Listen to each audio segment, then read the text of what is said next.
अस्सलामुअलैकुम एवरीवन। तो वीडियो शुरू करने से पहले ही अपील कर रही हूं कि इस वीडियो को ज्यादा से ज्यादा शेयर कीजिएगा, जितनी ज्यादा हो सके उतना ज्यादा शेयर कीजिएगा। और क्यों ऐसा मैं बोल रही हूं ये आप वीडियो देखेंगे तो खुद ही समझ जाएंगे, मुझे फिर बोलने की जरूरत नहीं पड़ेगी, ठीक ना।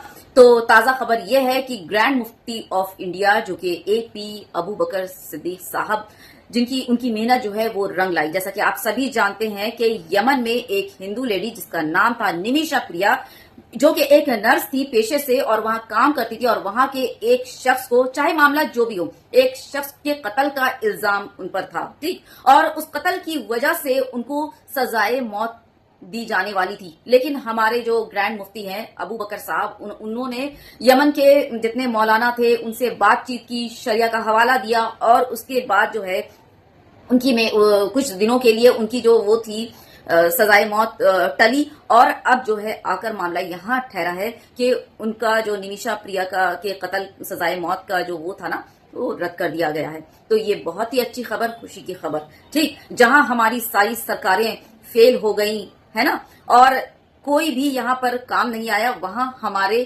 जो है ग्रैंड मुफ्ती ऑफ इंडिया अबू बकर साहब अपना काम कर गए और बहुत ही ईमानदारी से निभाए, बहुत ही अच्छा काम अंजाम दिया। इसके लिए मैं उनकी सराहना करती हूँ। जितनी तारीफ की जाए कम है कि उन्होंने इंसानियत को देखा कि खैर एक गलती हो गई तो उसकी गलती की इतनी बड़ी सजा नहीं होनी चाहिए। खैर जो भी मामला हो, मेरा यहाँ मकसद ये है, अबू बकर साहब से भी मैं बोलना चाहूंगी और यहाँ की गवर्नमेंट से भी मैं अपील करना चाहूंगी कि प्लीज यहाँ पर चंद ऐसे एक्टिविस्ट और हमारे जो है ना नौजवान जो जेल की सलाखों के पीछे बिना किसी गलती, बिना किसी कसूर के जेल में बंद है, 5 साल हो गए, 6 साल हो गए, उनका ट्रायल तक शुरू नहीं हुआ, ना ही उनकी कोई सुनवाई हो रही है, सिर्फ जेल के अंदर बंद हो गए। उनका जुर्म क्या था? उनका जुर्म क्या ये था कि उन्होंने जो है देश के सीक्रेट इंफॉर्मेशन किसी और देश से शेयर किया हो, या फिर किसी का रेप किया हो या करवाया हो और उसके पूरे खानदान को खत्म कर दिया हो, देश में दंगे फैलाए हो, मार काट, मारपीट और गोली मारो और गंदी गंदी गालियां देना, इस तरह का किया या करवाया, किसी का मर्डर या रेप किया या करवाया? तो जवाब है नहीं, कुछ भी नहीं। उनकी गलती क्या है पता है? फ्रीडम ऑफ स्पीच, अपने देश और अपने हक के लिए बोलना। और इसके लिए रेफरेंस के लिए मैं उनकी वीडियो लगा रही हूं, देख लीजिए। और सिर्फ यही नहीं, इनके जैसे बहुत सारे जो इसी जुर्म में जेल के अंदर बिना किसी कसूर और बिना किसी वजह के जेल की सलाखों के पीछे कैद है। हिंसा का जवाब हिंसा से नहीं देंगे, हम नफरत का जवाब नफरत से नहीं देंगे। अगर वो नफरतें फैलाएंगे तो हम उसका जवाब प्याज से देंगे। अगर वो डंडा चलाएंगे तो हम तिरंगा उठाकर लहराएंगे। अगर वो गोली चलाएंगे तो हम संविधान को हर हाथ से बुलंद करेंगे। अगर वो जेल में डालेंगे तो सारे जहां से अच्छा हिंदुस्तान हमारा, गाते गाते हंसते हंसते जेल चले जाएंगे, लेकिन इस देश को आपको बर्बाद करने नहीं देंगे।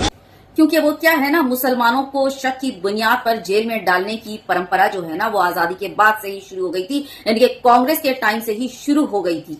जैसा कि अभी आप लोगों ने देखा ना, मुंबई बॉम्ब ब्लास्ट है ना, 7/11, उसमें क्या हुआ, निर्दोष लोगों को जो है 19 से 20 साल तक जो है वो जेल में रखा गया और उसके बाद उनको निर्दोष करार देकर बाइज्जत बरी कर दी गई।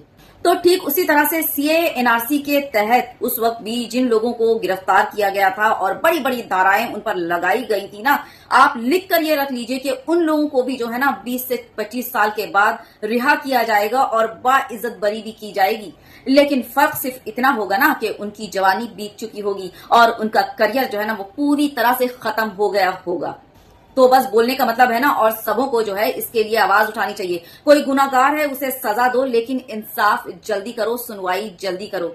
और कोई अगर बेगुनाह है तो ज्यादा से ज्यादा आप 2 साल के अंदर इस मामले को खत्म करो। जो बेगुनाह है उन्हें आजादी मिल जाएगी और जो गुनाहगार हैं उनको झटपट उनकी सुनवाई होकर उन पर जो उनके गुनाह के हिसाब से जो कार्रवाई होनी है वो हो जाएगी। झटपट मामला खत्म करो। ये एक सदियां गुजार देना, 19 से 20 साल एक सुनवाई के लिए और एक फैसला के लिए और एक तहकीक के लिए, एक इंसाफ के लिए, सच में मतलब निहायत ही शर्मनाक। मतलब इस बारे में और क्या ही बोला जाए। इस मामले में सरकार को जो है ना देखना चाहिए अपील है, हम्बल अपील है। तो मैं गवर्नमेंट से भी अपील करना चाहूंगी कि जिस तरह से अबू बकर साहब ने जो है हमारी हिंदू लेडी वहां पे जो है उनको सजाए मौत से बरी करवा दिया, तो यहाँ तो इतनी बड़ी कोई गलती नहीं है, यहाँ पे तो फ्रीडम ऑफ स्पीच बोला जाता है, तो फिर ऐसा क्यों? अगर जरा भी अंदर इंसानियत या फिर जो है वो जो होता है ना रिटर्न गिफ्ट के तौर पर ही इनका मामला देख लीजिए और इन्हें जो है बरी कर दीजिए, क्योंकि बड़े बड़े रेपिस्ट और बड़े बड़े मोलेस्टर जो हैं वो आजादी से जेल से रिहा होने के बाद एक कतार लेकर जाते हैं और जिसको मोलेस्ट करते हैं, जिसका रेप करते हैं, उनके घरों के सामने जाकर पटाखे तक जलाते हैं। कई तो ऐसे हैं कि रेप करके बाहर निकलते हैं, उनकी सजा जो है वो रद्द कर दी जाती है, उनको माफी हो जाती है और उसके बाद उनको फूल मालाओं और मिठाइयों से स्वागत किया जाता है। तो फिर इनकी लोगों की जो है ना इतनी बड़ी कोई गलती नहीं है। तो मौलाना अबू बकर साहब से मैं ये भी अपील करना चाहूंगी कि जिस तरह से आपने यमन की उस नर्स के लिए, वो जो निमिषा प्रिया है, आपने आवाज उठाई और उसको जो है सजाए मौत से बरी करवाया, उस तरह से इनके लिए भी जरा कुछ कर दीजिए। यहाँ देखा जाए तो निमिषा प्रिया चाहे हालात जैसे भी हो, सेल्फ डिफेंस का ही मामला हो, लेकिन वो कातिल है, उसने कत्ल किया। इस मामले में वो सरकार का सहारा ले सकती थी, वहां के पुलिस से, प्रशासन से कुछ भी वो कर सकती थी, लेकिन उसने ऐसा नहीं किया। उसने सीधा सीधी एक आदमी का कत्ल किया। इन लोगों का ना कोई ऐसा मामला नहीं है, तो यहाँ मर्सी हो सकती है, यहाँ पे दलाइल दिए जा सकते हैं, यहाँ पर भी सुनवाई हो सकती है, यहाँ पर भी इंसाफ मिल सकता है। तो बस इतना ही कहना है। बाकी आप लोगों का इस बारे में क्या कहना है जरूर बताइएगा। वैसे मुझे बहुत खुशी हुई है सुनकर के निमिषा प्रिया के जो वो सजाए मौत थी ना वो रद्द हो गई। बहुत बहुत बधाई अबू बकर साहब आपको, आपकी जो कोशिश थी ना, आपकी मेहनत रंग लाई और कामयाब भी हुई। शेयर करना बिल्कुल मत भूलिएगा। समझ ही गए होंगे कि मैंने आखिर शेयर करना क्यों कहा।